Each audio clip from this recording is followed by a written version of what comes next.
It's not just banking. I It's defense was a and WAMU healthcare. product. I had the WAMU president, CEO on that caused the company to go out of business on the podcast 3 months ago. And it was not a friendly conversation because I was a fan of WAMU. A $330 billion company ended up selling for $1.9 billion, okay? But believe it or not, I'm for that somebody came and bought them out. Here's the problem, though. As a competitor, I can think from the competitive standpoint. I'm going to give you that lens. And then I can think from the average person who's trying to work, they're making 50, 100, 150 grand a year. And then I can also think about it from people that have money in these investments. Let's start off with the first one.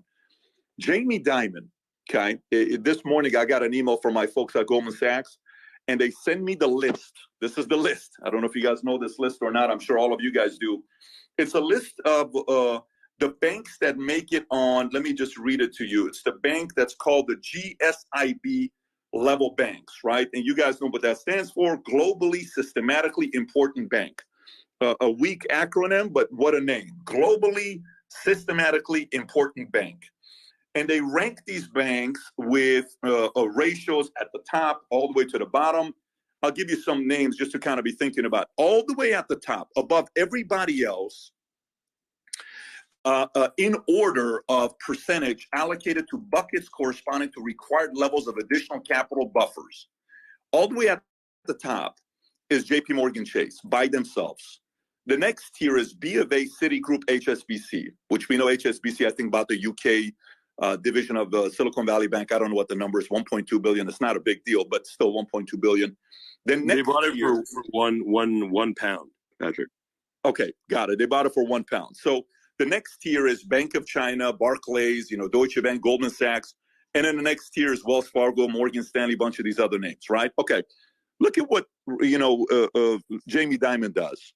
Hey, guys, we're doing an all-nighter. Why is that?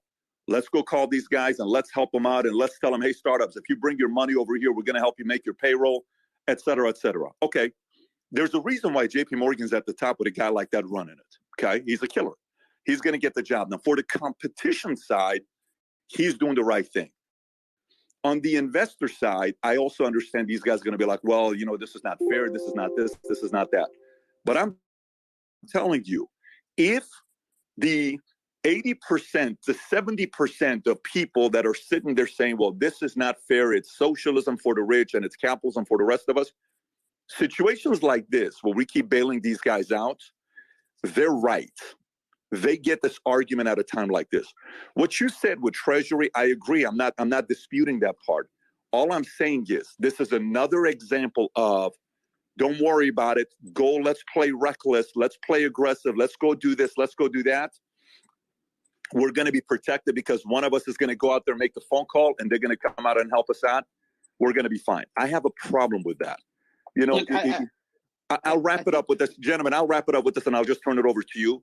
There's 4 things about capitalism. Okay, if you ever read the book by Cleon Skousen, 5,000 Year Leap, he talks about 4 things that makes capitalism work. It's the freedom to buy. It's the freedom to sell. It's the freedom to try. And the last one, you ready? It's the freedom to fail. They failed. We're not letting them fail. Capitalism doesn't work if we don't fail.